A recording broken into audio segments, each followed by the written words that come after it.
The moment you start chasing someone who already decided to leave, you begin abandoning yourself. Most people think love means holding on tighter, begging harder, explaining more, trying to prove their worth to someone who already stopped choosing them. But the Stoics understood something painful. The more desperately you chase, the more power you surrender. Think about the last time you clung to someone or something, even when you knew it wasn't healthy. Was it about love or fear of being alone? People often chase relationships or attention not because they're superficial, but because they fear loneliness, rejection, and being forgotten. Insecure attachments, both anxious and avoidant, are positively correlated with loneliness. Anxious individuals bond quickly, have low self-esteem, and live with constant fear of rejection, whereas avoidant individuals keep intimacy at arm's length and therefore also feel lonely. When you lack a stable inner base, you start regulating emotions through others. When you start to seek external validation, struggles to be alone and becomes anxious when others are unavailable. For many, this becomes a lifeline. Approval-seeking behaviors, saying yes when you mean no, working overtime to be noticed, or constantly seeking compliments can end up controlling you. When the need for validation dictates your choices, it steers your life. When you realize this, you can begin to heal.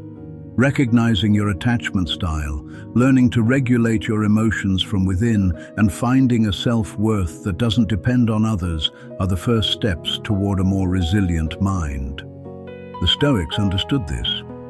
Epictetus opens his Enchiridion with a blunt reminder: some things are within our power, while others are not. Within our power are our opinions, motivations, desires, and aversions. Outside our power are our bodies, our property, our reputation, and, most importantly, other people. We cannot control who stays or leaves or how others feel about us. Trying to manage someone else's feelings or choices is like trying to stop the tide with your hands. That doesn't mean we become passive or cold. It means we redirect our energy to what truly belongs to us.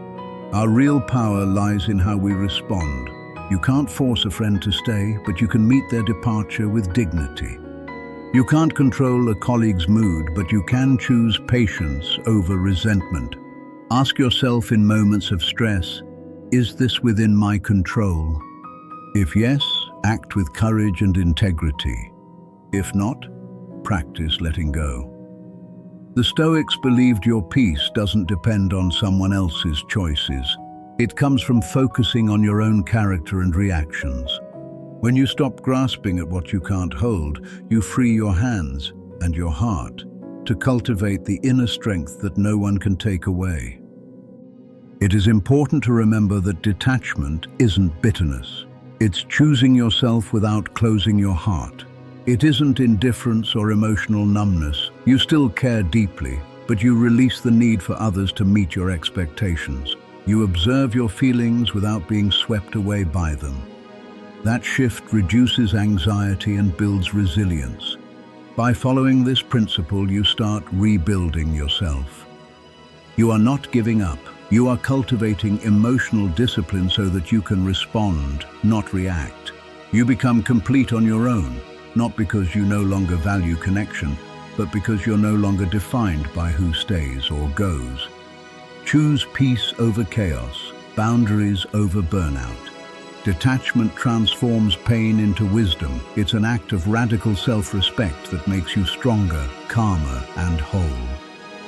So if someone walks away from your life, let them.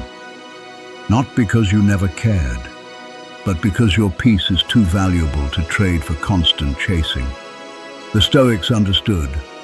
What truly belongs to you will never require you to destroy yourself to keep it. Protect your peace. Master your emotions. And never abandon yourself just because someone else already did.